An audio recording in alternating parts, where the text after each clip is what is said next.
Good morning class.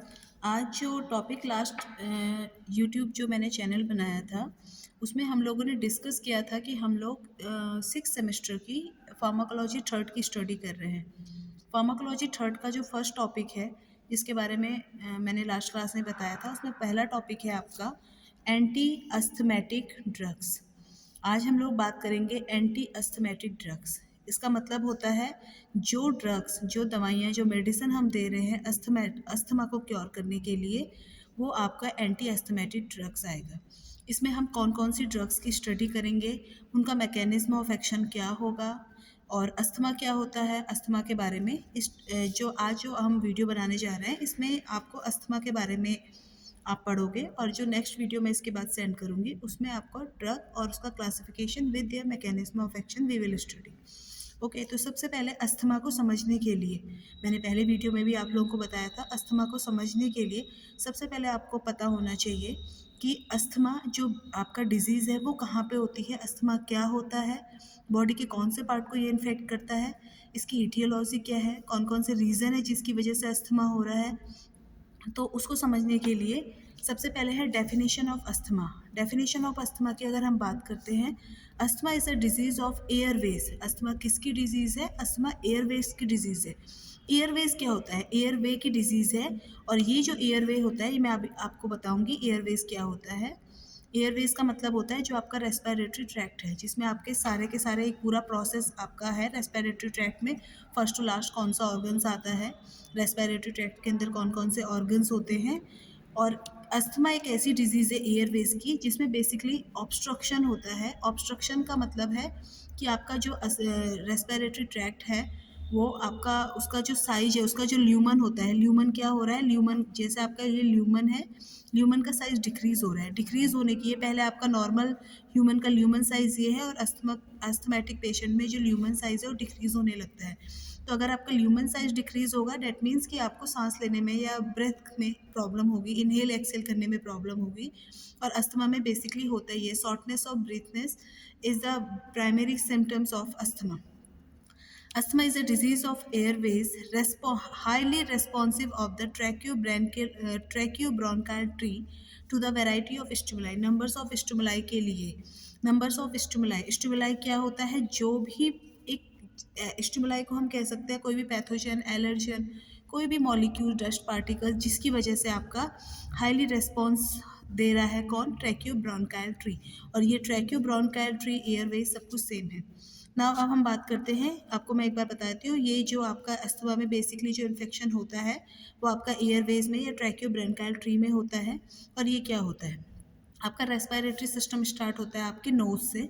तो हम देख सकते हैं कि अगर नोज़ से हम स्टार्ट कर रहे हैं तो नोज़, नोज़ के बाद आपका सेकंड पार्ट आता है फेरिंग्स, देन आपका होता है लैरिंग्स, ट्रैकिया, ब्रोंकाई।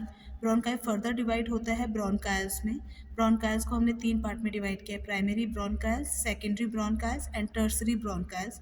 देन आपका रेस्पिरेटरी ब्रोंकाइल्स आता है, उसके बाद एल्व्यूलर डक्ट और लास्ट में alveolar sac. This is the pathway of respiratory system.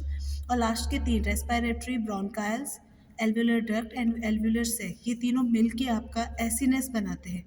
इनको combinedly we can say acinus, and acinus is the basic functional and structural unit of lungs.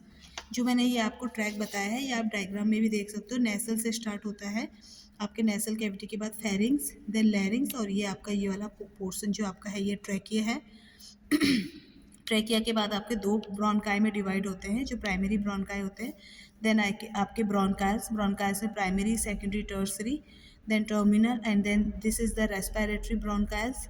उसके बाद एल्व्यूलर डक्ट होती हैं और एल्व्यूलर डक्ट के बाद जो ये लास्ट में आपका एल्वुला, ये एल्व्यूलर सैक होते हैं। This is the alveolar sac. This is the normal organs present in your respiratory system. फिर उसके बाद इसके चारों तरफ आपका ये सब लंग्स के अंदर इंक्लूड होता है। तो यहाँ पे एक डायग्राम बनाया है, ट्रैकिया, ब्रोंकाई, ब्रोंकाई के बाद मैंने आपके दोनों लंग्स दिखाए हैं। This is your right lungs and this is your left lung. जो आपका लेफ्ट लंग होता है इसको हमने दो लोब में डिवाइड किया है, upper lobe and lower lobe. और जो राइट लंग होता है ये आपका अपर, मिडिल और लोअर, तीन लोब में डिवाइड किया हुआ है।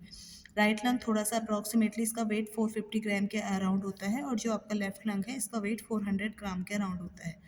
लेफ्ट लंग राइट लंग के कंपेयर थोड़ा सा लेफ्ट लंग छोटा होता है, और जो आपके लेफ्ट लंग में अपर लोब और लोअर लोब के बीच में जो उसको सेपरेट करता है, दिस इज कॉल्ड लिंगुला। सो अभी हमने क्या क्या पढ़ा है, अभी हमने जो बात की है, हमने बात की है हम अस्थमा के ड्रग्स के बारे में स्टडी करेंगे नेक्स्ट वीडियो में। आपका ड्रग्स, उसका मैकेनिज्म ऑफ एक्शन और ड्रग्स, कौन कौन सी ड्रग्स हम अस्थमा में यूज़ करते हैं। आज आप लोगों ने इस वीडियो में क्या क्या देखा, आपने अस्थमा की डेफिनेशन पढ़ी है। अस्थमा एक ऐसी डिजीज़ है जिसमें बेसिकली किसी भी स्टिमुलाई के लिए आपका जो रेस्पिरेटरी ट्रैक्ट है वो हाइपर रेस्पॉन्सिव हो जाता है, मोर सेंसिटिव हो जाता है। और अभी हम पढ़ेंगे आगे वो स्टिमुलाई कौन कौन से होते हैं। हमने ट्रैक देख लिया, कौन कौन सा जो रेस्पिरेटरी सिस्टम में जो ट्रैक होता है, बेसिक ये ऑर्गन्स होते हैं, ये आपको पता होना चाहिए। इसको हमने फ्लो डायग्राम के अकॉर्डिंग भी समझ लिया। लंग्स के बारे में हमने पढ़ लिया, right and left lungs.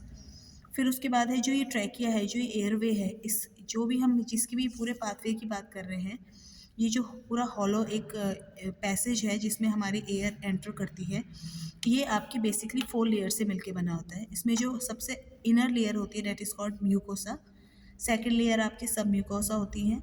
Mucosa जो लेयर होती है सबसे आउटर लेयर होती है, इसको हम कह सकते हैं फर्स्ट लेयर। इसमें आपका सीलिया लाइक स्ट्रक्चर प्रेजेंट होता है जिसमें आपके हेयर्स प्रेजेंट होते हैं।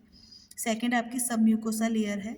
थर्ड आपकी कार्टिलेजियस मसल्स लेयर भी हम कहते हैं। फोर्थ आपकी एडवेंटिया ये जिसको फोर्थ लेयर है। और ये जो आपका ये जो पैसेज है, जो ये आउटर सबसे आउटर लेयर है, यहाँ ये वाला पैसेज आपका नैरो हो जाता है। क्यों नैरो हो जाता है? Numbers of reasons we will study, ठीक है। उसके बाद है कॉमन सिम्टम्स क्या दिखाई देते हैं अस्थमा में। अस्थमा में जो कॉमन सिम्टम्स हैं, ये जो कंस्ट्रिक्ट हो रही है या नैरो हो रही है, इसकी वजह से आपको सांस लेने में दिक्कत होती है। तो शॉर्टनेस ऑफ ब्रेथ, कफिंग होता है, कफ हो रहा है तो भी आपको जो आपका पैसेज है, एयरवे है, या हम कह सकते हैं जो भी आपका रेस्पिरेटरी का ट्रैक है, वो आपका मोर कफिंग की वजह से ब्लॉक हो जाता है। ब्रीजिंग होता है, चेस्ट टाइटनेस होती है, डिस्पोनिया होता है, म्यूकस एक्सेस हो रहा है तो म्यूकस प्लग हो रहा है, गोबलेट सेल्स प्रेजेंट होती हैं आपकी सब म्यूकोसा पोर्सन में। ये गोबलेट सेल्स म्यूकस सिक्रेट करती है। आपके रेस्पिरेटरी ट्रैक में म्यूकस ऑल टाइम प्रेजेंट होता है जो एक मॉइस्ट क्रिएट करता है, और इस मॉइस्ट की वजह से क्या होता है,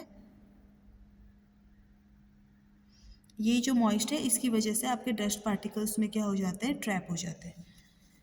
तो अभी हमने आज इतना टॉपिक क्लियर किया। कल हम पढ़ेंगे व्हाट इज़ द ईटियोलॉजी, क्या रीज़न है जिसकी वजह से अस्थमा हो रहा है, और कौन कौन सी ड्रग्स हैं जो अस्थमा के ऊपर काम कर रही हैं। Thank you.